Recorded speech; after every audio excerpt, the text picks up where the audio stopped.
Hola Martín. ¿Qué tal, Bueno, Sol? ¿Cómo estás? gracias por estar ahí del otro lado. Soy María Sol Pauliani, responsable de comunicaciones del Parque Austral. Queremos darles la bienvenida a este evento de economía que organizamos junto con Poleda y Adidas. El objetivo de estos encuentros es acercar conocimiento, valor a empresas y profesionales. El Parque Austral pertenece a la Universidad de Austral y más allá de brindar un espacio físico para la radicación de empresas e industrias, lo que más le interesa es acercar, tender puentes para que empresas se vinculen entre sí con científicos, con académicos que integran nuestra comunidad, con la universidad, con el IAE, con el hospital, así pueden desarrollar proyectos y negocios en conjunto. Hoy, sobre todo más que nunca, en donde el espacio físico para muchas industrias pasó a ser irrelevante. Así que bueno, gracias a todos por estar del otro lado. Los dejo con Martín, director ejecutivo de Adidas. Gracias, Sol. Bueno, gracias al Parque Austral por darnos la posibilidad de organizar este evento junto con ustedes. Les cuento que desde Adidas, como decía Sol, estamos organizando un ciclo de actividades en conjunto sobre diversos temas que, el año pasado lo hacíamos en forma presencial y este año, lo estamos realizando en forma virtual. Les cuento también que tenemos actualmente 280 personas inscriptas, ahora hay 132, seguramente se van a ir sumando. Tenemos personas que se inscribieron, que están en Chile, en México, en Uruguay, en Barcelona y en todo el país también.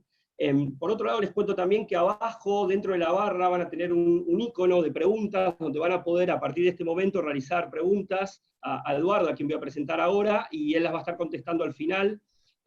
Vamos a estar ahí leyendo un poco las preguntas, y respondiendo, Eduardo va a estar respondiendo todas las preguntas. Así que no quiero sacar más tiempo. Les voy a presentar a Eduardo Frac, que a muchos ya lo conocen, que es director del área de economía del IAE y profesor de full time también del IAE, para que, a ver si nos ayuda un poco a entender lo que está pasando en Argentina y en el mundo. Así que, Eduardo, ahí te habilito, así. Perfecto. Bueno, muy bien. Buenos días a todos y gracias por la coordinación del Parque Austral y de Adidas. Vamos a hacer una charla introductoria sobre las cuestiones relevantes de la economía. Empezamos ahí, perdón, con el Eduardo, marco. ahí faltaría habilitar ahí el video, así así te ven todos. ¿Empiezo otra vez o ya sigo? El sonido sale perfecto. O sea que sigo. Ahí estamos, ya estamos. Muy bien. Entonces, la idea es hacer una recorrida al principio más internacional y después ir bajando al campo de Argentina, ¿no? Las pandemias siempre fueron relevantes en la historia y hemos estudiado en el colegio la peste negra, la peste bubónica, hemos tenido conocimientos también que en Grecia hubo literatura al respecto, con la época de Edipo Rey, y en el caso de Argentina la fiebre amarilla fue muy relevante en 1870, y después hemos tenido avances de epidemias, pero que nunca llegaron a ser relevantes, como el caso de ébola, H1N1, SARS. Esta ha llegado con fuerza y algunos, en cierto modo, las habían anticipado, se habían preocupado por el fenómeno. Está el video de Bill Gates, donde él decía que es una amenaza para la humanidad una pandemia. Está la preocupación de Bush hijo, que leyó sobre la gripe española, que fue en 1918, y armó un comité para prepararse por una eventual pandemia. Y también Obama hizo acciones previas a este evento de preocupación por si alguna vez podía ocurrir, ¿no? En lo que se refiere al cisne negro de Taleb, el famoso libro, acá lo que tenemos es una bandada de cisnes negros. Más que un cisne negro, es un conjunto importante de cisnes negros que nos han generado este shock de oferta y de demanda. De oferta porque las cadenas de valor se traban, porque se deja de producir, y de demanda porque hay menos ingresos, hay menos consumo, entonces hay una suerte de doble Nelson, de oferta y de demanda agregada, que contrae la economía. Si vemos crisis internacionales, tenemos la crisis del 73, que fue la energética, después tuvimos una crisis que no fue muy importante en el 2001, las dot-coms. 2008 fue fuerte, la tenemos en la memoria, un año y medio de recesión, le pegó a Estados Unidos, le pegó a Europa, y hubo un tiempo largo de salir de esa crisis. Y ahora esta, que es original porque nunca había ocurrido con estas características, ¿no? El día después de esta crisis genera mucho debate filosófico, económico, social.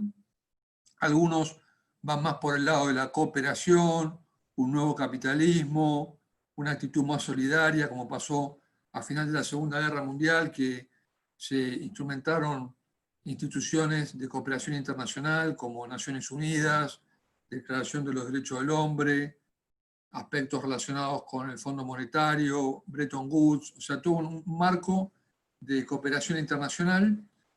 Y después están las visiones más de amenaza que perciben autoritarismo, proteccionismos, desglobalización, una sociedad que se tensa un poco y que pasa algo parecido a la crisis del 30, donde el mundo se cerró más que abrirse, ¿no? La gran crisis de referencia es la del 30, pero la diferencia con el 30 es que en ese caso duró 10 años y esta pandemia aparentemente en el 2020 termina, ¿no? Entonces, en lo que se refiere al Estado, mucha más relevancia. Evidentemente el sector privado no podría coordinar todas estas cuestiones y el Estado se fortalece.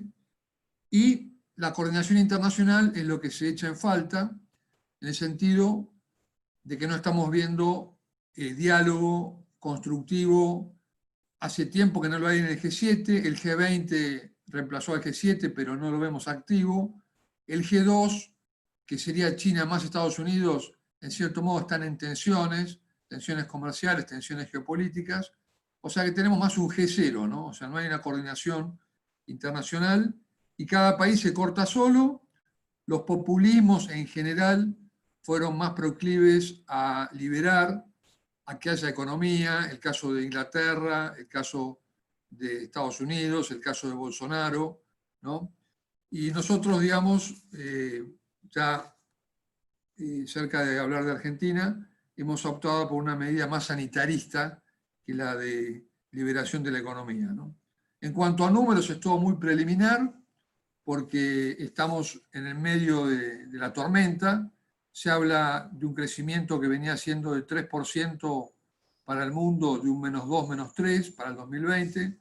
China, que como ustedes saben venía creciendo al 10, pasó a crecer al 6, y este trimestre arrancó -6. O sea que China, que venía a un ritmo de 6, 6, 6, 6, se fue a un -6 primer trimestre. Ellos piensan que van a recuperar, que van a hacer una recuperación en B corta, entonces hablan de un crecimiento de +2, ¿no? O sea que China pasaría de 6 a 2, que para ellos es una recesión eso, ¿no? Estados Unidos espera también que recupere en B corta. Este año obviamente va a ser negativo, en el que viene seguramente va a ser positivo. El Fondo Monetario es optimista con el 2021 en lo que se refiere a tasas de crecimiento, o sea, están tratando de ver que hay una recuperación, un rebote rápido, quizá menos para Europa, ¿no?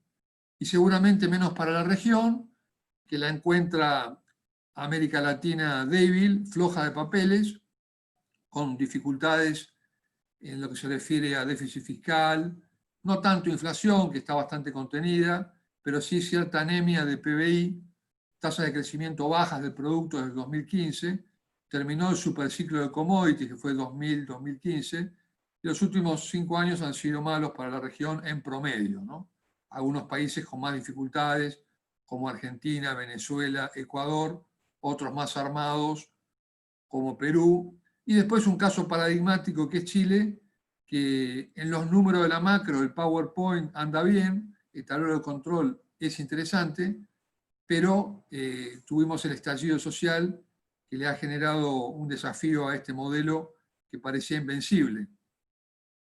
Entonces tenemos un festival de números que todavía están en una situación muy precaria y preliminar, porque hay que esperar que terminen los picos de las pandemias y los ciclos, y ahí tendremos seguramente sobre agosto, septiembre una información más certera, ¿no?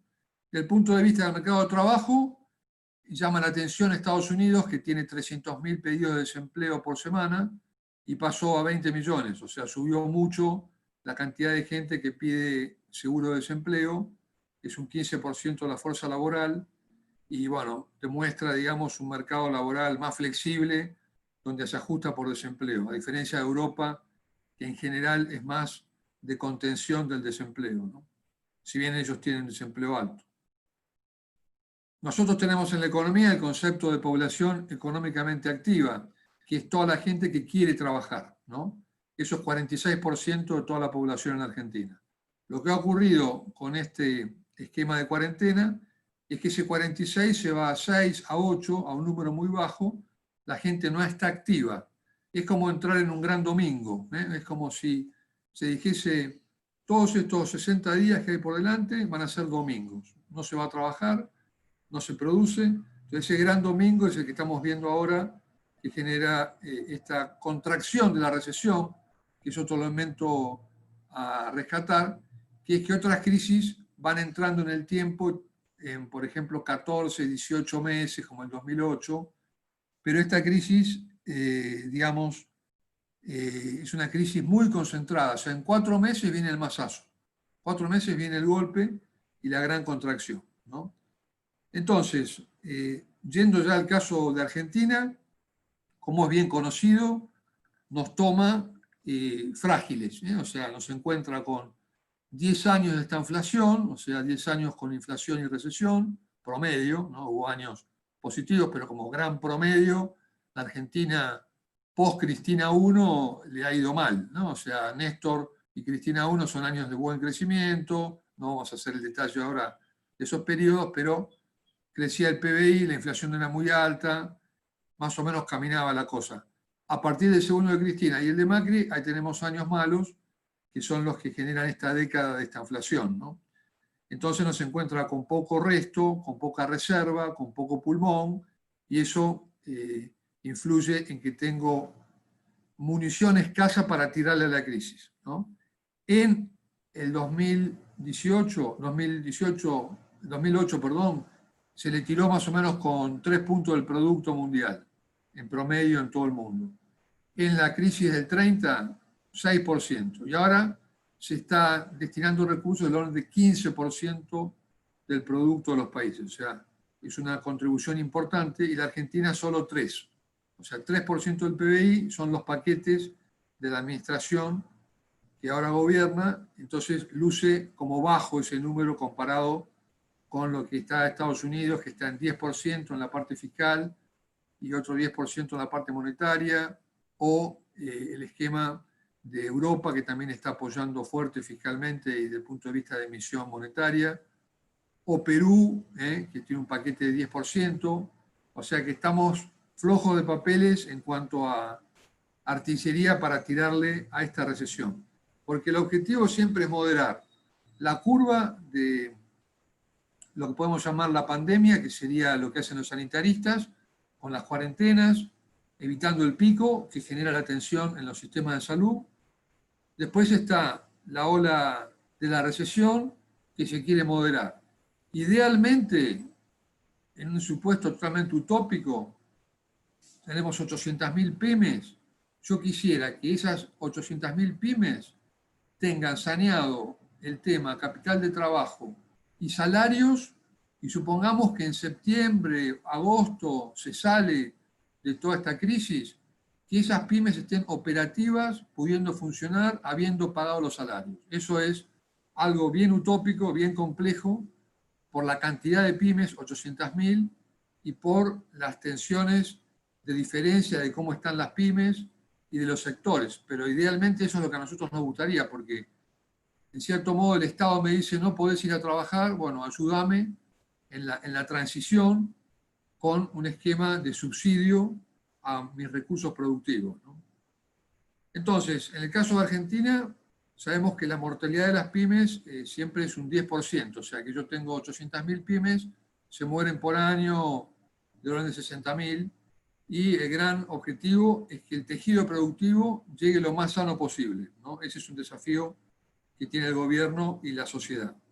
Después tenemos otro desafío no menor, que es todo el sector informal urbano de baja productividad, lo que se llama la economía popular. Imagínense cartoneros, gente que hace changas, gente que no está en una estructura formal, es más un cuentapropismo, pero de baja capacitación. Bueno, ahí hay mucha gente, hay muchos en el conurbano, y también hay que atender a esa población, ¿no? Que es la que sufre mucho al no tener ingresos cotidianos. Y después, en medio de estas circunstancias de atender al tejido productivo, se nos ha cruzado el objetivo principal de Guzmán, que era arreglar la cuestión de la deuda, ¿no? O sea que se nos mete, porque venía en la agenda el tema de la deuda, que alguno podría decir, bueno, esto discutámoslo después de la pandemia, pero bueno, cayó ahora y como es bien conocido, se ha propuesto una quita muy fuerte de intereses, una quita muy menor de capital y patear 3 años los pagos. Todo eso constituye una cantidad de plata, digamos, que recibe el acreedor, en este caso legislación extranjera, que esencialmente, para ponerle un número, si yo tengo un papel que dice Argentina me debe 100 hoy, en realidad le estaríamos ofreciendo 35 hoy. Eso es lo que se llama la quita del valor presente neto. O sea que le estoy dando un tercio, digamos, de lo que tenía escrito en su bono el que tenía la legislación extranjera, ¿no? Entonces, esto es más o menos lo que se esperaba, a grandes rasgos, en base a lo que estaban valiendo los bonos. El gobierno insiste en la voz de Guzmán que no se puede hacer superávit fiscal, que es lo que los acreedores le pedían en la negociación a Guzmán y al gobierno. O sea, no se puede ir por el lado del esquema uruguayo, que puso muchos puntos de superávit fiscal sobre la mesa en el arreglo del 2002, en el arreglo de la deuda, que ellos no fueron a default. Pero Guzmán insiste mucho en que no hay plata y que no hay que hambrear al pueblo y que no hay que hacer un ajuste recesivo, por lo tanto no hay plata adicional para pagar y entramos en la negociación, ¿no? A veces podría parecer que Guzmán es más rígido, más fundamentalista con la propuesta, como diciendo esto es lo que hay, y si no te atenés a estos números, default, un default que Fernández llama virtual, que es como, en cierto modo, decir, ya estamos en un default. Además se han reperfilado los de legislación local, y además tenemos el fondo con el que tenemos que negociar y acordar.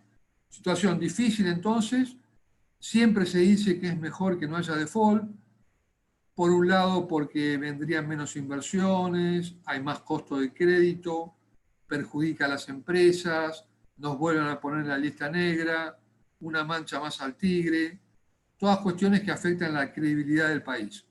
Del punto de vista de la plata, tenemos la experiencia de los holdouts, que nos salió caro también haber estado en default. ¿Se acuerdan toda la época de Griesa, la época de Kicillof? Que al final se terminó pagando mucho y terminó pagando Prat-Gay buena cantidad de dinero, 15.000 millones de dólares, con los que se quedaron con los bonos, fueron a los juzgados y plantearon estos esquemas de fondo buitre o de aprovechamiento de no haber entrado en default. Bueno, eso es dinero que en las arcas del Estado fue relevante, sería otro aspecto para evitar el default, ¿no? Entonces, vamos a seguir esta película. Es una negociación compleja. Algunos son más optimistas de que los acreedores se van a ajustar. Está el argumento de la pandemia, que algunos lo ven de una manera positiva, como diciendo en este marco es más fácil que se arregle. O sea, está la moneda en el aire y lo seguiremos estas semanas, el tema default, deuda, negociación. Hay videitos de Guzmán, donde él presenta lo que tiene en mente, en la cabeza. Lo pueden ver, por ejemplo, uno poniendo en YouTube Berbisky y Guzmán, una entrevista que le hace a Berbisky, donde él siempre le plantea a Berbisky, suaviter in modo, fortiter in re, o sea que él habla muy tranquilo, muy sereno, Guzmán, pero con contundencia, digamos, ¿no? Bien, en cuanto al nivel de actividad de Argentina, si decíamos que para el mundo es preliminar, precario y con poca información, mucho más para Argentina porque estamos todavía en una fase muy inicial, muy temprana de esto, aparentemente lejos todavía del famoso pico, ¿no? Números que están dando vuelta, yo diría entre -6, que es lo que dice el fondo, y -10. -10 fue dual de 2002, o sea, sería un masazo de nivel de actividad después de años recesivos como veníamos, o sea que sería una contracción fuerte del producto si cae entre -6 y -10, -11 este año, más concentrado seguramente en segundo trimestre y quizá tercer trimestre, ¿no? Números de marzo dieron flojos, a pesar de que no había empezado todavía la cuarentena desde el principio, pero fueron números adversos. Después tenemos la información de lo que dice la UIA, que plantea que la industria está al 20% de su capacidad. Pensemos que con Dual de 2002 la industria estaba al 50% de la capacidad, ahora estamos al 20% en estos meses, pero si termina la pandemia, agosto, septiembre, ya podemos estar en 80, 90 o 70. Se puede recuperar todo eso porque los activos no se han destruido, digamos, no es una guerra, ¿no? Entonces, sectorialmente habría que seguir esta información. Alimentos viene mejor, evidentemente, por la cadena de supermercados, farmacia, logística, todo lo vinculado con retail asociado a digital, todo eso se mueve más, obviamente. Y está flojo, y por supuesto el campo, ¿no? La cosecha, eso es lo que se está moviendo, ¿no? Es como un cuarto de la economía. 3/4 están en el freezer con la idea de ir liberando con las tensiones que esto genera, en general, visto desde la posición sanitarista, sobre todo en el transporte, no tanto en la fábrica, me puedo aislar, o como los supermercados, que son 90.000 personas trabajando en el sector, y no ha habido casos de pandemia. O sea que no es tanto la distancia social de la fábrica que se puede regular, sino el transporte público, ¿no? Que es lo que insisten mucho Ginés y otros infectólogos, en que es lo más peligroso, el subte, el tren, los colectivos, ¿no? El tema del transporte urbano. Entonces, tenemos sectores que son muy disímiles, tenemos una caída de la industria el año pasado de -6, o sea que venimos ya flojos con la industria. Y después petróleo, que es nuestra gran esperanza junto con el campo, está también complicado porque, como ustedes bien saben, aparece este número rarísimo de -37, bueno, que es una anomalía estadística, que seguramente todo eso se va a ir a 20, pero apareció este número a principios de esta semana de que el WTI estaba en -37, una cosa muy extraña, asociada a falta de almacenamiento, dificultades para guardar el petróleo, y eso generó esta distorsión estadística, ¿no? El petróleo Brent, que es el más europeo, está en $20, que es muy bajo para Vaca Muerta, porque en Vaca Muerta se dice que el break-even está en valores más de 40, o sea que 20 no es un número atractivo. Y Vaca Muerta venía medio golpeada ya del año pasado, cuando se congelaron algunos precios. Eso fue perjudicial, con la idea de que es importante que el sector no tenga intervencionismos y pueda regularse de un modo más pro mercado, ¿no? Entonces, en lo que se refiere a sectores, hay que irlo viendo, y seguramente ahora con la liberación paulatina, lo que le gusta al presidente hablar de la cuarentena flexible o con la cuarentena administrada, hay algunos sectores que van a ir retomando actividad, pero la cosa sigue muy fría, ¿no? Por lo que se escucha, va a ir fría, ¿no? Los más críticos piensan que viene una lluvia de quiebras. Carmen Reichert, economista que está en Estados Unidos, habla de quiebras en el sentido a nivel mundial. Y como decíamos, para Argentina, lo ideal sería que quiebren la menor cantidad de pymes a la salida de esta crisis, ¿no? La operatoria de la pyme y la empresa en general es bien compleja. Me refiero con operatoria a qué hago yo con pyme en cuanto a subsidios, aportes, refuerzos, contención que me va a dar el Estado, ¿no? Entonces, ahí tenemos una cuestión de cierto desorden, digamos, porque hay mucha medida, idas y vueltas, dificultades burocráticas, falta de gestión, aspectos que no se sabe bien qué hacer. Si alguno quiere seguir más de esto, son videos recomendables. Maximiliano Montenegro en YouTube, ¿no? Donde hay unos 6, 7 videos donde él va explicando algunos aspectos de las medidas que saca el gobierno, que no las vamos a ver todas, pero está el tema del IEF, que es la más de gente más necesitada, no pymes, sino población en general, que esto, digamos, el ingreso de emergencia familiar se pensaba que se iban a anotar 3,5 millones y se anotaron 11 millones, ¿no? Para buscar esos 10.000 pesos. Después tenemos la plata a los bancos, que eso es la impresión que uno escucha, es que va lento, o sea, 320.000 millones de pesos van a los bancos están fuertes en pesos, prestan a las pymes a 24%, por lo que he escuchado y leído, esto viene medio trabado, o sea, no se ha articulado. Montenegro lo trabaja mucho a este tema. Y también se asocia que los bancos no estaban activos y ahora se los demanda y se los presenta y se los reclama como que estén muy servicio esencial, o sea, los bancos como servicio esencial, ¿no? Bien, después tenemos la dinámica de la plata de los salarios, o sea, salarios que me van contribuyendo para pagar en la pyme, y que eso se sacó el domingo, el decreto, y está en curso, y ha habido rebotes, ha habido burocracia también por garantías, o sea que ahí tenemos un desafío de que se concreten estos salarios, que el gobierno quiere ir con un tope para arriba de 2 salarios mínimos y para abajo de un salario mínimo, que es otro elemento asociado al apoyo. Y bueno, después está todo el esquema de contención social, no de pymes, sino de la población, AUH, que se aumentó, jubilados, que se dio 3.000, después 3.000 pesos, después tenemos todas las circunstancias de arroyo, de la tarjeta alimentaria, ¿no? O sea, todo eso es plan de contención, que, como les decía antes, está bajito en polenta, o sea, tiene 3 puntos de producto que sabe a poco, ¿no? O sea, como que ahora uno dice, ¿con qué le tiro? Guzmán insiste muchísimo, no podemos endeudarnos, nadie nos va a prestar, o sea, estamos fuera del radar en préstamos. Eso es el planteo que hace Guzmán. Después estaría sacar de reservas. Tenemos pocas reservas, no tenemos tantas reservas en el Banco Central. Nos queda la emisión.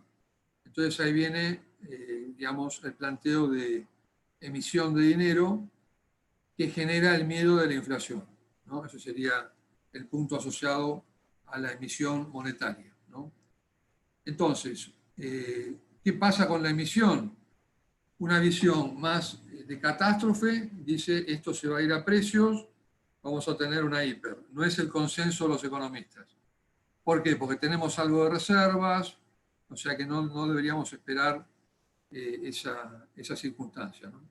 Después tenemos la presión para algunos sectores de volver a las cuasimonedas, o sea, poner cuasimonedas, que sería que se vaya devaluando un conjunto de activos y que no influya en los pesos, o sea, en la emisión de pesos. Eso en cuanto a temas de inflación, que en el conjunto se espera una inflación de aproximadamente 70-80% para el año, pero es un número muy abierto, ¿no? Dólar, estamos complicados también, porque últimamente vimos subir el dólar llamado paralelo, los dólares alternativos, y eso podría implicar algo de inflación también, si bien la inflación se lleva más por el llamado dólar oficial, o sea, el dólar comercial. Bien, cuasimonedas vimos, después tenemos el tema de las exportaciones, que es relevante para conseguir dólares. Están, digamos, complicadas por menor demanda de China, se ha caído carne, la soja ha caído en precio, o sea, ahí tenemos una dificultad de precio de la soja, y el maíz y el trigo no han caído tanto, ¿no? Pero bueno, es un sector relevante para conseguir divisas que no nos vienen mal en este contexto, ¿no? La parte política, que es mucho más amplia, presentando algunos aspectos. Rosendo Fraga dice que está bueno que Macri y Cristina no estén metidos ahora en el debate público porque polarizan, es la opinión de Rosendo Fraga. En cambio, Alberto y el virtual, podemos decir, líder de la oposición ahora, Larreta, van más por el centro y eso equilibra el sistema. Opinión particular de Rosendo Fraga. La política se cuestiona porque no hay Congreso, eso hace que no haya contralor y control al Estado, y se percibe como una cuestión crítica, o sea, el tema de que no haya control. Bueno, entonces estamos con una necesidad de paliar los temas sociales, paliar temas de lo que podemos llamar el salvataje de las pymes. Después tenemos el desafío de pagar el sueldo al sector de empresas, todo lo que se pueda. Tenemos el esquema, digamos, asociado a la política que le ha dado mucha popularidad a Fernández, o sea, es natural, piloto de tormentas, hacerme cargo de la crisis. Ese efecto le ha pasado también a Bolsonaro, a Trump, el hecho que estoy conduciendo un proceso en el cual todos miran al líder y bueno, hasta ahora la pandemia ha sido apoyada en cuanto a cuarentena por el 83% de la población, o sea, el 83% quiere que haya cuarentena, ¿no? Entonces, esto es la línea que ha tenido popularidad Fernández, pero todo esto también es precario porque cuando venga la recesión fuerte del año, eso va a sacar votos también y puede complicar la elección de medio término, ¿no? Eso es lo que se refiere a la política, que se podría complementar con un UCR que no está muy activa, a través de Cornejo parcialmente, pero digamos, no tiene una fuerza muy grande.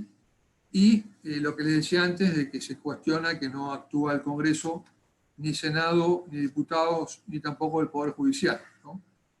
Entonces, nosotros estamos construyendo la obra de teatro en el escenario, o sea, acá no hay un manual de decir, bueno, crisis cambiaria, sacar el manual 8, crisis monetaria, sacar el manual 16, o sea, esto es como algo nuevo que nos ha sorprendido y lo vamos escribiendo sobre el escenario, ¿no? Finalmente, en este repaso introductorio de cómo está la macro internacional, la macro local, vinculada con la pandemia, tenemos la cuestión que hemos escuchado muchas veces de la tensión entre el mundo sanitarista, que evidentemente es bajar número de muertes, es su objetivo. Lo que Fernández dice, la muerte no se vuelve, del bajo PBI se vuelve, ¿no? Entonces ahí tenemos esa perspectiva, que es más de los médicos, que es más del presidente, o sea, el presidente, por lo que comentan, siempre empuja más esa línea. Y la otra sería la línea más Pichetto, de Pablo, Expert, que insisten más en, bueno, habría que ir liberando esto, porque si no la economía se va a pinchar tanto, y no digo que va a producir muerte en la economía, pero sí me va a dejar un tejido social y productivo muy adverso que lo vamos a pagar caro, ¿no? O sea que ahí hay una tensión. En general escuchamos que esta tensión tiene que ser resuelta de un punto de vista sinérgico, un win-win. Esto es fácil decirlo en una charla, pero debe ser bien complicado de administrar desde el gobierno, que sería la idea de, si yo tuviera mejor información, decir, bueno, estoy inventando, ¿no? Tal provincia, Catamarca, por ejemplo, que no tiene caso, bueno, la libero, tal sector que no va a tener tantos problemas de distancia social, también los libero, tal localidad, y vamos como entrando en la cancha, moviendo más jugadores, ¿no? Generando más producción. Esto es lo ideal, ¿no? Este win-win entre lo sanitario y lo productivo, ¿no? Pero bueno, cada vez hay más voces de salir a la calle, y después están las voces más del campo de la psicología y de la psiquiatría, de que la pandemia genera problemas de aislamiento, de encierro, y que bueno, hay que salir, ¿no? En definitiva, estamos en la Argentina, que yo mencioné las crisis internacionales, 73, 2001 chiquita, 2008 más fuerte, concentrada, ahora 2020. En Argentina obviamente tenemos muchas más crisis, ¿no? Porque además de las internacionales que nos pegaron, tuvimos el Rodrigazo de 75, la devaluación de Martínez Dios, 81, 82, tuvimos el 89 con Hiper, 95 el tequila, 2002 el default, 2009 la recibimos también, y toda esta larga recesión con inflación de los últimos 10 años, ¿no? O sea que tenemos un contexto de crisis como muy instalado, ¿no? Entonces, desde el punto de vista de las empresas, está todo lo que se puede hacer para obtener recursos del Estado en esta tendencia a la emisión. La emisión viene creciendo al 40% mensual, o sea, un fuerte ritmo de crecimiento de la emisión, que evidentemente se puede ir a precios, incluso se puede ir a precios después de que termine la pandemia, porque queda una masa de pesos, y esa masa de pesos podría volcarse a los precios. Gerchunov dice, las hiperinflaciones no se hacen durante la guerra, sino después de la guerra, o sea que después de la guerra podría venir ese fogonazo de precios, pero en general hay un cierto consenso de que es casi la única bala que nos queda la emisión, ¿no? Habría otras alternativas, que es la línea de Artana, de Spert, de Kachanowski, que plantean, bueno, yo tengo un conjunto del sector público que no está en la primera línea de fuego, que no son los médicos, seguridad, enfermeros. Entonces, a ese sector público que está más pasivo ahora, le voy a bajar el sueldo. ¿Por qué le voy a bajar el sueldo? Porque así compenso con el sector informal, que es el que está como más amenazado, ¿no? Entonces, esto yo creo que políticamente no va a entrar, no tiene muchas fichas para que se concrete, pero la idea es interesante, es decir, bueno, compensemos las cargas, el sector público tiene su sueldo, que lo bajen parcialmente un 20% y que se haga una transferencia. Y después se ha decidido el impuesto patria, que es un impuesto que armó Heller, que esencialmente va en la línea de cobrarle a 12.000 personas, 3.000 millones de dólares, no es muchísimo dinero, pero algo es, y en general es cuestionado desde la ortodoxia económica por ser un impuesto que después genera conductas no inversión. Argentina sigue haciendo impuestos, los que blanquearon tienen que seguir pagando impuestos a bienes personales, o sea que hay una serie de elementos distorsivos respecto a esta cuestión. Entonces, el gobierno lo presenta como un impuesto solidario, esquema Robin Hood, sacarle a 12.000 familias y darle al sector sanitario, ¿no? En definitiva, tenemos muchos frentes, el posicionamiento es de flexibilidad para la empresa, tratar de capear estos meses, digamos, para estar armados para seguir a la cancha cuando venga, digamos, la normalidad, ¿no? Y en lo que se refiere al mundo, tenemos que seguir monitoreando una serie de países que todavía no llegaron a la pandemia, que el periodista basado en Miami, Oppenheimer, siempre plantea como una cuestión complicada porque no tienen agua potable o están muy en condiciones de hacinamiento, que es África, Asia pobre, Latinoamérica también pobre. O sea, ¿cómo va a tomar lo que se llama el tercer mundo o el mundo subdesarrollado pobre esta pandemia, ¿no? Es esto un desafío que está llevando algunos esquemas internacionales como el Fondo Monetario a hablar de jubileo de deudas y presiones que van más por ese lado de no pagar, digamos, las deudas porque estarían muy ahogados. No sabemos si esta crisis se va a llevar puesto a políticos.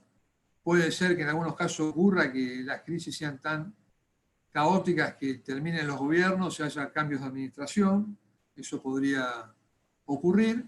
Y en el caso de Argentina, todo el espectro está insistiendo en cuidar lo social, desde Arriazu, que es un economista más ortodoxo, hasta Álvarez Agís, que es el número 2 de Kicillof, cuando Kicillof era ministro de Economía, el tema del hambre, lo social, ese aspecto. Estamos viendo siempre números de que ha crecido mucho comedores en Gran Buenos Aires, más asistencia alimentaria. Tuvimos el lío de los sobreprecios de alimentos. En toda esta distribución que implica mucha logística, la tentación de hacer algún acto de corrupción es muy grande. Eso es un gran desafío porque hay tanta discrecionalidad, tanta plata que va, viene, créditos, concesiones, o sea, el tema es importante que se maneje con la mayor honestidad posible, ese es un desafío, ¿no? Y para ir cerrando, Lustó plantea que además de lo sanitario y de lo económico, haría falta también el conocimiento que tienen empresas tipo unicornios en Argentina, o las empresas del conocimiento, de los datos, del Big Data, que podrían ayudar mucho las digitales, estas empresas, para darle inteligencia, porque a veces nos viene la idea de que esto no se encuentra con el Estado que tenemos, ¿no? ¿Se acuerdan Malvinas? Bueno, fuimos a la guerra con lo que teníamos, ¿no? Y se demostró poco eficaz, con falta de logística, problemas, dificultades de capacitación a los soldados. Acá es lo mismo, me encuentra esta crisis con el Estado que tengo, ¿no? Tengo un Estado para tirarle a la crisis en cuanto a burocracia, ministerios, coordinación, logística, dinero, aprovisionamiento. Bueno, ese es el Estado que sale a combatir, ¿no? Entonces, me pareció interesante la idea de Lustó de sumar fuerza de estas empresas que saben mucho de organización, de datos. Por ejemplo, hay un tema en el que yo soy analfabeto absoluto, ¿no? Que son los famosos testeos. Pero a veces escucho sanitaristas como Ginés que dicen, vamos bien con los testeos, y otra línea de gente te dice, no, si tuviéramos más testeo, estaríamos mirando más hacia futuro, tendríamos más información, nos ayudaría a administrar mejor las cuarentenas, los testeos, ir como mapeando más, como hizo Islandia, como hizo Taiwán, Corea del Sur, los famosos testeos, ¿no? Esto es un tema que obviamente yo no conozco, pero lo escucho a veces como elemento para ir conociendo más, para tomar decisiones con mayor prudencia, ¿no? En definitiva, me gustaría haber dado otra charla más optimista, con elementos más positivos, pero bueno, es lo que tenemos y como siempre es importante acudir a la resiliencia, reconocer que tenemos en Argentina elementos estructurales muy valiosos, el capital humano, nuestros recursos naturales, y bueno, tenemos, digamos, elementos que hacen también a la solidaridad, que se ven mucho en estas circunstancias, en distintos campos, acciones de gran solidaridad y de cooperación. Y después, en la parte, digamos, asociada al trabajo, hay toda una serie de elementos que enganchan esto que es más macro con la bajada a tierra a mi organización, si es que estoy todavía activo, asociado más a estrategia o a marketing en estos tiempos, o aspectos más relacionados con los recursos humanos, o sea, la bajada micro a mi propia realidad. Lo que hicimos hoy fue un panorama macro generalista y las inquietudes que ustedes tengan, digamos, sobre estos puntos que hemos tratado u otros, los podemos ir conversando a continuación. Agradezco una vez más a DIRAS y al Parque Austral la posibilidad de este encuentro, que obviamente lo ideal es hacerlo en las 3 dimensiones, pero ahora la cuarentena nos lo impide y nos agrega esta tecnología que es el Zoom. Muchas gracias. Eduardo, bueno, muchas gracias. Si te parece, antes de ver el tema de las preguntas, que tenemos un montón de preguntas, sí, tenemos la encuesta. ustedes me van seleccionando, sí. Sí, ¿te parece que pongamos la encuesta primero, la que teníamos sí, preparada? vamos a tener un sondeo para presentar algunos elementos del sondeo, los resultados. Excelente, bueno, entonces lo que voy a hacer, pongo en pantalla una encuesta de 3 preguntas, les pedimos si pueden contestar la encuesta, después vamos a compartir los resultados en este mismo momento con ustedes. Así que ahí les van a aparecer en pantalla la encuesta, no sé si ya la están viendo en unos segundos. Tenemos 171 personas, Eduardo, en este momento conectadas, así que ahora están empezando a contestar y la están viendo en pantalla.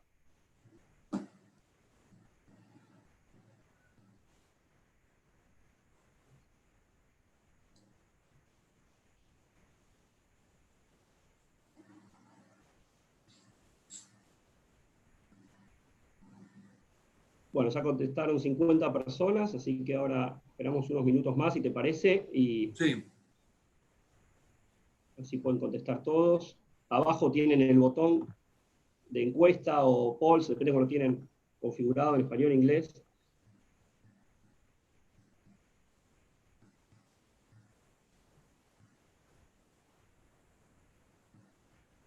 Tenemos muchas preguntas, Eduardo, así que si tenés un rato Sí, ustedes más... vayan seleccionando. Perfecto. Ahora terminamos la encuesta, la ponemos en pantalla y después, si te parece, comenzamos con algunas de las preguntas.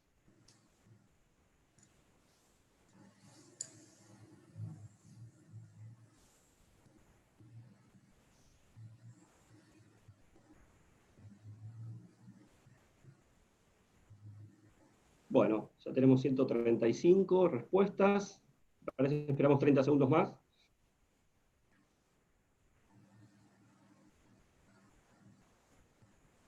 Pueden contestarla también en forma anónima. Es una encuesta general, ahí va a aparecer en pantalla.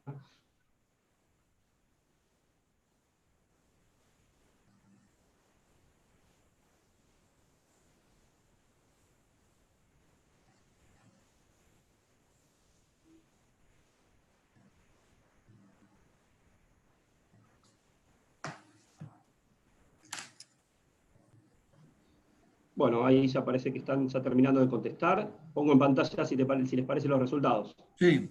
Si querés hacer algún comentario sobre lo que... Está bien. Ahí va, ¿eh?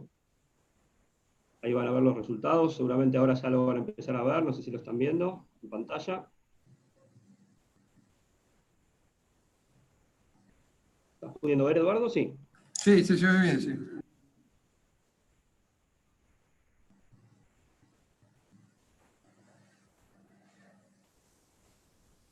Ahí tenemos las 3 preguntas. No sé si quieres hacer algún comentario sobre... Sí, bueno, a grandes rasgos, la primera vinculada a los temas de actividad, muy pareja, o sea que hay de todo, hay gente que está por debajo, 32% menor a 20%, 29% entre 20 y 40 de actividad y 40% por encima del 40%. Me llama la atención, digamos, que unas cuantas están por arriba del 40% en cuanto a actividad, un número más o menos se está moviendo.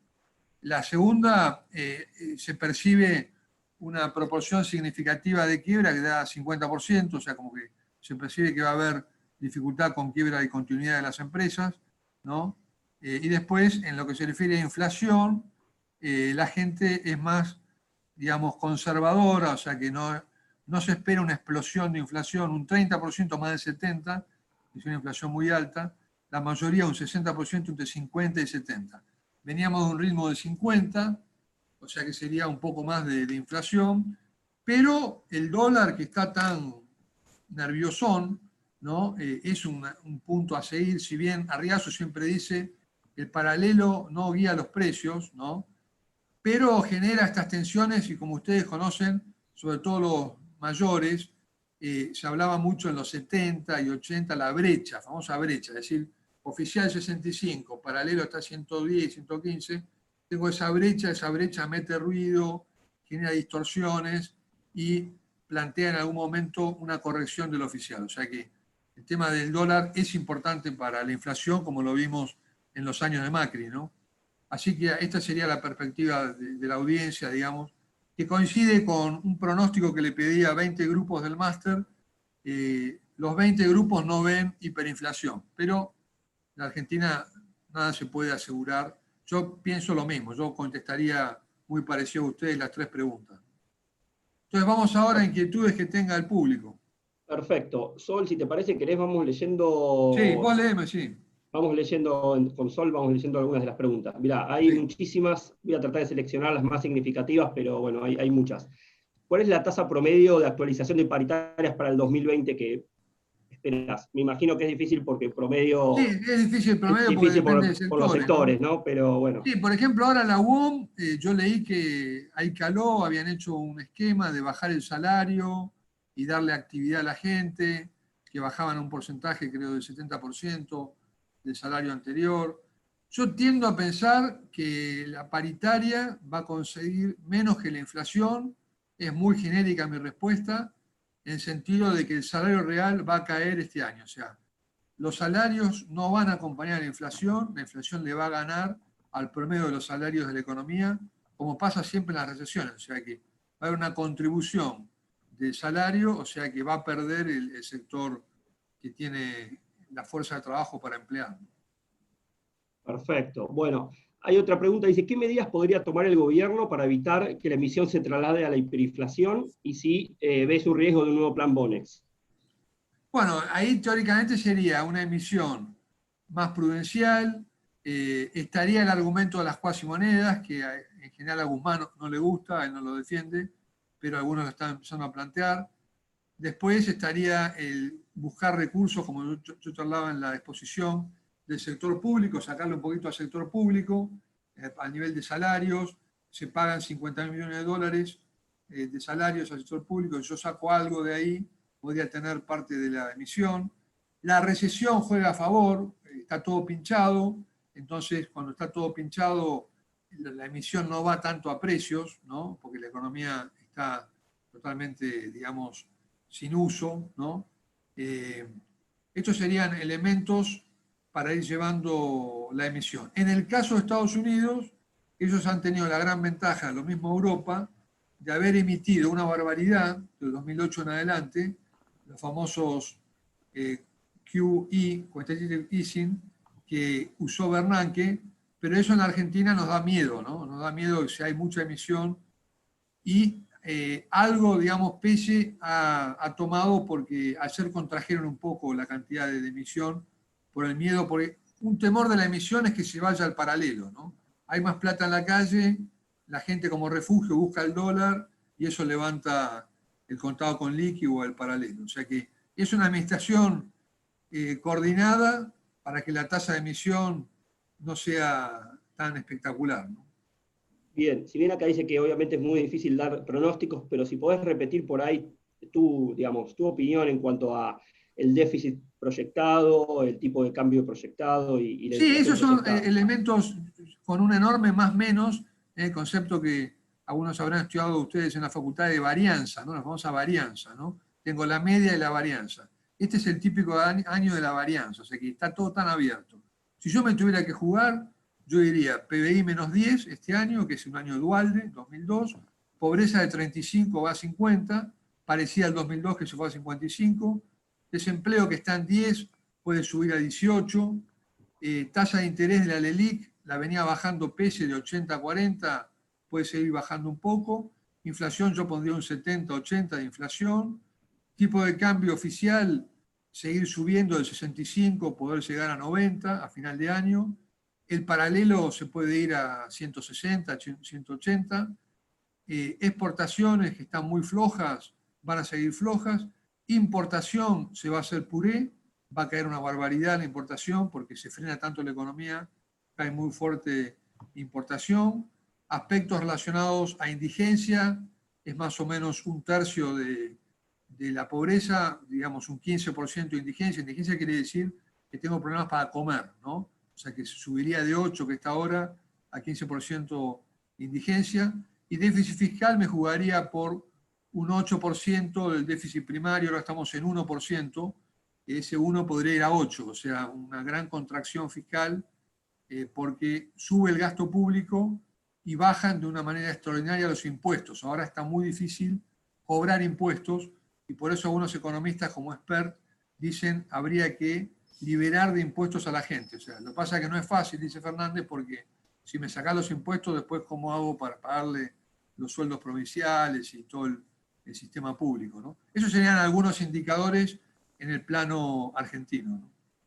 Bien, un poco con respecto a lo que decís del dólar, dice, bueno, hay una persona que está comentando, dice, se está observando un aumento del dólar informal y un estancamiento del oficial, dice si es probable que esa brecha siga creciendo y cómo afectaría esto y qué tan rápido puede crecer la diferencia, ¿no? Sí, interesante la pregunta porque esta es bien de coyuntura. Yo creo que se asocia a los líos de la deuda. Me parece que la turbulencia de deuda mete una sensación de más caos y genera estas visiones. También la bajada de tasa de interés, que no me hace que el plazo fijo sea atractivo. Bajó mucho peso la tasa, entonces no tengo el dulce de leche del plazo fijo, ¿no? Que antes me daba la LELIC más alta, o antes era la LEVAC. Sí. Y después, yo diría que esta brecha, mi pálpito es que se va a seguir moviendo, o sea que el oficial lo van a tener que ir ajustando para arriba, porque si no la brecha esta va a generar muchas distorsiones. Lo hemos visto muchas veces En general siempre se dice que la brecha, cuando es más de 40%, empiezan los problemas. Hasta 40% se puede administrar. Ahora está en 70%, ya es un número peligroso. Bien. Otra pregunta, acá Luis dice, ¿cómo influye en las exportaciones el hecho que en Argentina el dólar oficial haya sufrido solo una variación durante el 2020 del 8,5 y en países como México y Colombia esa variación haya sido entre el 20 y el 30? Sí, muy buena pregunta. Ahí, digamos, tenemos que con la crisis lo que hubo es lo que se llama en la literatura el vuelo a la calidad. O sea, vamos a monedas duras, euro, dólares sobre todo, bono del tesoro, lo que se llama el flight to quality, ¿no? Entonces eso se acompañó con devaluaciones de todos los países de Latinoamérica. Brasil, que estuvo mucho tiempo el real en 4, se fue a 5,5, devaluó Chile, devaluó Colombia, devaluó Perú, o sea, todos están devaluando y la Argentina más bien devaluó poco. Lo que pasa es que el dólar de 65 es un dólar que se usa como ancla de los precios, ¿no? Es un elemento sustantivo para la gente de Guzmán y Culfas para tranquilizar la inflación, ¿no? Entonces, yo creo que lo van a ir liberando a ese oficial un poco porque si no va a quedar retrasado. Bien. Otra pregunta dice, ¿podría comentar qué pasa con la velocidad de circulación monetaria? Hay una fórmula en la macro que dice que la cantidad de dinero M por la velocidad de circulación es igual al nivel de precios y el producto o las transacciones, ¿no? M por B igual a P por I. Entonces, ahora estamos en una época de poca rotación del dinero. Poca rotación porque el nivel de actividad está muy flojo.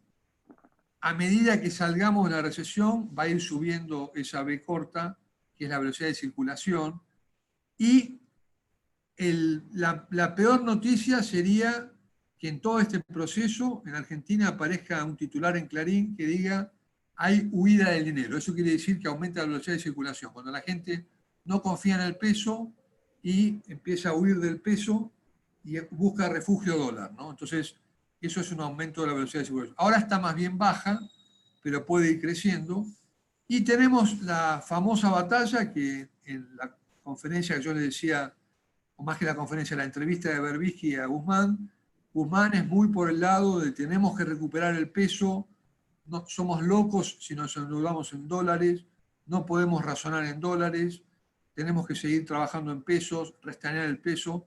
Y bueno, eso ya excedería este seminario porque es la famosa discusión si tenemos que volver al peso como quiso la convertibilidad o como quiso el kirchnerismo, o los que les gusta hacer la Gran Ecuador, que no tiene ningún sustento social y político, a la gente no le gusta, pero está siempre en la agenda, que es la dolarización, directamente dolarizar la economía. Ahora Ecuador está con malas noticias, era un país que venía bien, y a 20 años de la dolarización se le ha complicado aparentemente el modelo económico. No sé si es por culpa de la dolarización o por otros problemas domésticos, ¿no? O sea que este es un tema de la velocidad de circulación que yo diría que está baja ahora, pero puede trepar. Bien, acá hay otra pregunta por ahí vinculada con esto. Dice, ¿qué medidas del gobierno deberíamos seguir para ver que no terminemos en una hiperinflación? Y bueno, sería una emisión relativamente controlada, tratar de usar fuentes del gasto público para que no todo se vaya con emisión, control del dólar, porque ¿qué nos llevó a la hiper en el 89? El dólar, ¿no? O sea, acuérdense, era 6 en febrero del 89 y se fue a 650 en 4 meses.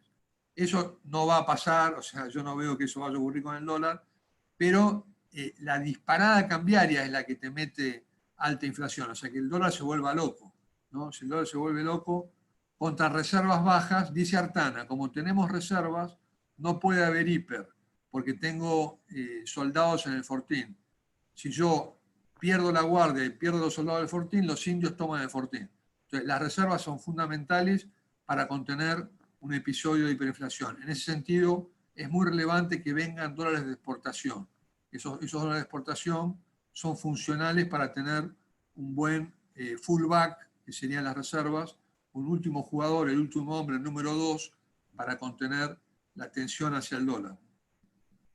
Bien, después hay muchas preguntas vinculadas con 3 temas, si querés te los resumo. Uno tiene que ver con el tema del default, Si querés, esa es una. La otra tiene que ver con el tema del ajuste del gasto público, si hay alguna propuesta, si escuchaste algo sobre ese tema. Y la última tiene que ver con el tema de los impuestos, si crees que va a haber una adecuación en corto plazo y demás. Todas giran Sí, varias son preguntas temas giran en que eso. parcialmente algo hemos charlado. En el caso de Sí, impuestos, digamos, la novedad sería esta cuestión del impuesto a las riquezas personales. Después, no ha habido modificaciones mayores. No es el momento de una reforma tributaria. O sea, esta es una época que evidentemente claro. no está para hacer grandes reformas, sino que es administrar el día a día, ¿no? Entonces el tema impositivo estaría en cuestiones asociadas con ajuste por inflación también, que hubo algunos comentarios recientemente. Yo diría que los impuestos van a caer fuertemente. En municipios están cayendo a la mitad, es lo que plantea el primo de Macri, que está en Vicente López. Después tenemos en provincias también están cayendo ingresos brutos, sellos, automotores. O sea, el tema impositivo va a caer fuerte con la recesión. Entonces hay que ir administrando ese sistema. Y no creo que la AFIP sea muy condescendiente a liberar o a posponer o a hacer moratorias de impuestos, ¿no? En lo que se refiere a ajuste del sector público, digamos, es difícil de hacer ingeniería y eficiencia en el marco de esta crisis, donde más bien es todo contención, ¿no? O sea que yo no veo que... El ajuste del 2002 se hizo sobre todo con la gran devaluación. Esa gran devaluación como que achicó el ratio de gasto público a producto. Este ratio, que es el que debería ser ajustado, no veo que ahora sea el mejor momento, digamos, porque la gente socialmente se va a resistir. Está en 44, 43 puntos del producto. En la época de Menem era 30% y con Alfonsín era 30%. O sea que subió mucho en los gobiernos, sobre todo de Cristina I y Cristina II. Entonces, idealmente habría que bajar más este gasto. Hay todo un gasto de la política que es simbólico, o sea, el gasto de los jueces, diplomáticos, diputados. Si ellos bajaran sus dietas, sus sueldos, es más una cuestión de ejemplaridad, pero que no hace al conjunto de la macro. Lo que sí le hace al conjunto de la macro es que tengo 3.600.000 personas trabajando en el Estado, que en algunos casos se podría bajar el sueldo y eso podría ser un ajuste del sector público, ¿no? Y en cuanto a default, como les decía, son 3 semanas clave. Ahora no se ha pagado lo del martes. Algunos piensan que vamos a quedar en default. Yo diría 80% que no, que vamos a hacer una reestructuración de la deuda. El fondo es un fondo distinto a la tradición. En general el fondo era más Wall Street, era más los acreedores, era más el capitalismo financiero, digo, el fondo de los 80, los 90, más de cuidar al capitalismo. Este es un fondo como más peronista, con la búlgara, Cristalina, Georgieva, que están muy por la línea de prestarle a los pobres y más solidarios, se juntan con el Papa, hacen encuentros, o sea, es un fondo distinto, el de Cristalina. Seguramente va a haber internas al interior del propio fondo en este tema, pero yo creo que el fondo que esté a favor nuestro en la reestructuración, con la idea básica de Guzmán, que es la palabra que a él más le gusta usar, sustentabilidad, ¿no? O sea, el núcleo de lo que dice Guzmán es: la deuda que nos dejó Macri no es sustentable. O sea, nosotros no podemos pagar esta deuda los próximos 3 años. Ese es el argumento que él viene elaborando ya desde cuando trabajaba con Stiglitz, y por ese tema lo contrató Fernández. A mí me estoy escapando del tema del default ahora, pero hago un excursus. Me gustaría verlo más en la cancha al ministro, pero entiendo que está muy metido con el tema de deuda, pero no se lo ve como el ministro coordinador omnipresente. Yo lo veo muy expuesto a Alberto. Pulfa se está mojando bastante, se está metiendo. Arroyo ahora bajó un cambio, que venía muy activo Arroyo, pero después de los sobreprecios bajó un cambio. Y a Guzmán me parece que tendría que estar más presente porque hay muchos temas de hacienda, impuestos, gasto público, que tiene que tallar él también, ¿no? Calculo que una vez que se arregle la deuda, si es que se arregla, va a estar más en el escenario público, ¿no? O sea que default, nosotros tenemos la experiencia del 2002, que a grandes rasgos no nos trabó la cancha.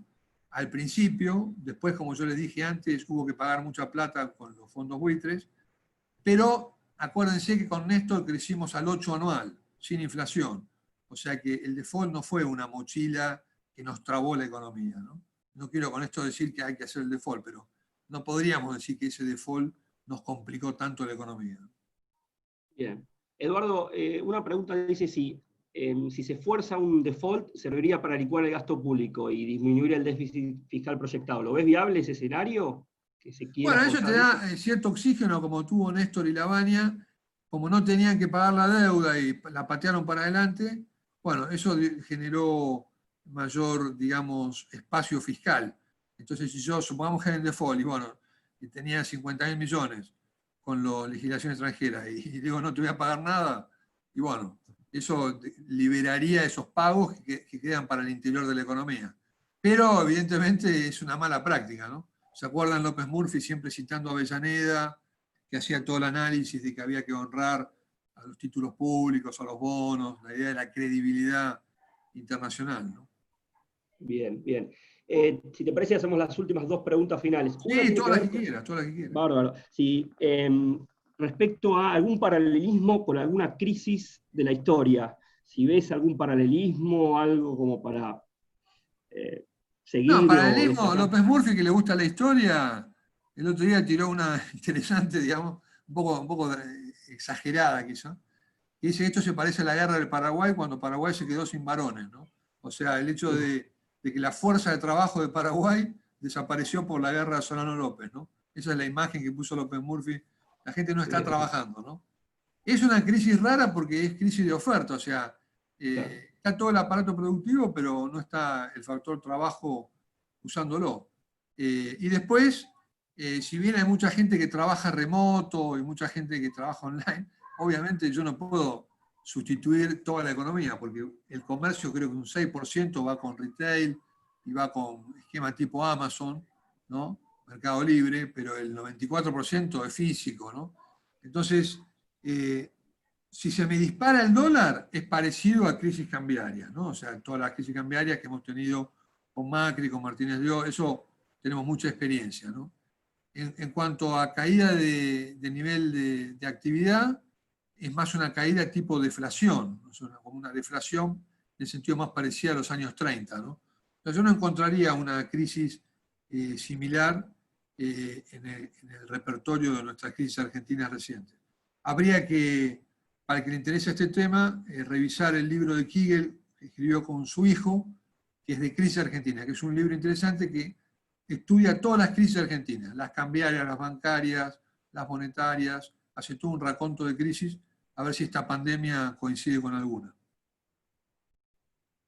Bien, te hago otra pregunta. Si podés hacer algún análisis político de la situación, sé que no es tu especialidad, pero como muchas veces en tus charlas haces también algún comentario, algún análisis político, sobre todo en Argentina, ¿no? Sí, ese no es mi campo, pero a grandes rasgos estaría toda la cuestión Alberto Chirolita, que eso se planteaba también para Néstor con Duhalde, siempre se decía que Duhalde lo iba a manejar a Néstor, el error fue 100% ahí, o sea, no lo manejó nada, digamos. Y ahora, digamos, estaría el silencio de Cristina, una interpretación del silencio, las cosas van bien, no hablo. Segunda interpretación, las cosas van mal, estoy enojada, pero no quiero hablar porque puede haber cortocircuito. ¿Cómo interpretar ese silencio de una persona tan locuaz y tan proactiva como es Cristina? Me da la impresión que Alberto la va llevando a la cuestión, no veo tensiones, no veo que haya habido peleas internas, no ha habido nada Chacho Álvarez de la Rúa, ¿no? Pero yo no lo descarto a eso de que se pueda trabar la cosa porque por lo que uno lee y escucha, hay como, digamos, espacios dentro del Frente para Todos. Un espacio más kirchnerista, más Máximo, más Cristina, más Guzmán, en sentido de pensamiento, más de izquierda, más default, más, digamos, cuestionador del capitalismo. Está esa línea, y algunos dicen, yo de esto no sé nada, pero lo escucho, el loteo de ministerios, que el ministro está, pero el secretario viene del kirchnerismo, el otro lo puso la Cámpora, el otro lo puso Alberto, o sea, como que están medios loteados los ministerios y eso traba la administración. Después el punto que yo hacía de control de constitución por el lado del Congreso. Ahí hay temas operativos, los españoles se siguen reuniendo en muchos países. Está la cuestión de Cristina que presentó para hacerlo online en la Corte Suprema. Vamos a ver. Después estarían cuestiones políticas asociadas a cosas que están ocurriendo medio raras, que algunos dicen que en el marco de la pandemia, el desorden de la pandemia, me van colando cosas como los 1.100 presos que largaron, el tema de Jaime, el tema, digamos, del secretario de Derechos Humanos, que salió bastante en los medios esta semana, como que se van colando cosas complejas, ¿no? Le decía que en el nivel de la oposición, uno podría decir que están muy alineados a través de la reta con Alberto, muy cerca, la foto de Olivos con Alberto al lado del presidente es importante, o sea, la reta al lado del presidente. Macri muy callado. Por un lado es natural, Obama no hablaba cuando llegó Trump, es el expresidente, pero yo lo veo particularmente callado. O sea, me gustaría un Macri que diga estamos apoyando la pandemia, las medidas sanitarias. A mí personalmente me gustaría más eso, se lo ve como más guardado. Uno intuye que hay dos visiones en el PRO, una que es más de diálogo, que sería Larreta, eventualmente María Eugenia Vidal, Negri, y otra que es una línea más combativa, más dura, Bullrich, Macri, Pichetto, o sea, más críticos, ¿no? Entonces, ahí hay una interna. Para el año que viene no tengo ni idea, pero hay que ver quién va a ser el candidato. Ahora el mayor desafío para Macri es Larreta, evidentemente. Y desde el punto de vista de las provincias que tienen gobernadores radicales, están más presentes, pero en general tienden a ser oficialistas porque necesitan el mango, ¿no? Necesitan la plata para pagar a la gente. Desde el punto de vista de política internacional, tenemos la relación con Bolsonaro, que siempre ha sido medio compleja para el presidente actual, y en lo que se refiere a provincias, no hay mayores novedades, es el grupo que en cierto modo balancea al kirchnerismo, el grupo de Alberto, Mansur, los gobernadores, que en cierto modo como el contrapone. Después estaría Massa, que juega más por libre, que tiene su caudal electoral importante, es un político de raza, es un cuadro de gran proyección, que ha estado siempre criticando al cristianismo hasta el año pasado, que se entró en el Frente para Todos. Massa es un político con mucha proyección electoral y ahora, digamos, abandonó a Macri para irse con el Frente para Todos y en cierto modo, no digo que sea la explicación de la elección, pero si idealmente Massa se hubiera quedado con Macri, en una de esas el balotaje era más parejo, ¿no? Ahora ya los votos de Massa, 10-12%, junto con los votos de Cristina, le dieron el triunfo a Alberto Fernández. Es una política que está muy, digamos, asociada a la crisis, como les decía antes, el efecto Galtieri, cuando se tomó Malvinas, la popularidad de Galtieri, y eso le levantó 30 puntos a Fernández. Lo veo bien en la cancha el presidente, muy activo, hablando con todos, digamos, con capacidad de diálogo. A veces se le salta un poco su personalidad, de retar un poco y ser un poco cáustico e irónico, pero globalmente me da la impresión que en estos 4 meses ha crecido y no se lo ve para nada como una persona dependiente de Cristina, sino que se le ve vuelo propio. Pero esas son todas conjeturas desde afuera, porque uno tendría que estar adentro de la cocina para ver cómo funciona eso que era la preocupación. La última reflexión sobre esto es esa idea de que Cristina está esperando, esto ya sería pensar más maliciosamente, estaría esperando un traspié de Alberto para hacerse cargo. No comparto esta perspectiva, pero hay gente que la piensa, es decir, bueno, hay una reserva en el kirchnerismo con Cristina para un eventual esquema de sucesión al interior del gobierno si hubiese una crisis más terminal, ¿no? Y después tenemos en la política lo que podemos llamar el fantasma Chile, que es que ojo con el neoliberalismo, que no era todo dulce de leche y que evidentemente se les complicó. A mí todavía me sorprende, pero bueno, ellos plantean el argumento de que hubo crisis de insatisfacción con lo que estaba dando la democracia, temas asociados a demandas de mejor servicio público, de mayor calidad, que es un aliciente para que el Estado funcione mejor, ¿no? O sea que esta crisis seguramente lo que nos va a salir post, es decir, qué importante tener el Estado bien operativo y bien funcional, muy eficaz, porque es el que le pone el pecho a las balas, ¿no? O sea, el sector privado solo no podría haber encarado esta pandemia, no tiene que ser necesariamente el Estado. Bien. Te hago la última, Eduardo. Me preguntan ¿cómo ves el tema vaca muerta? ¿Crees que va a haber algún incentivo o algo? ¿Qué van a hacer con eso? Bueno, yo creo que como estrategia ideal está sostener eso, porque es una gallina de los huevos de oro, ¿no? O sea, es un sector clave. La tentación del manoteo, de hacer caja, de cuidar tarifas, como puso Macri el año pasado, siempre está, y esa sería una distorsión. Lo ideal sería hacerle como la campana, que hablaban que iba a ir Nielsen, la vaca muerta, a YPF, a ver cómo la van llevando. Sería hacer un régimen en el que yo protejo, ¿no? Y que le doy espacio para que haya inversiones, exportación. Ahora somos dependientes del precio del petróleo, pero creo que va a ir levantando el precio del petróleo. O sea que yo le pongo muchas fichas a vaca muerta. No soy un conocedor. Para leer vaca muerta desde el plano de la macro, hace 5 años que Arriazu la viene estudiando, y cuando estudia Arriazu un tema lo agota. O sea que busquen a Arriazu vaca muerta en YouTube o en diarios.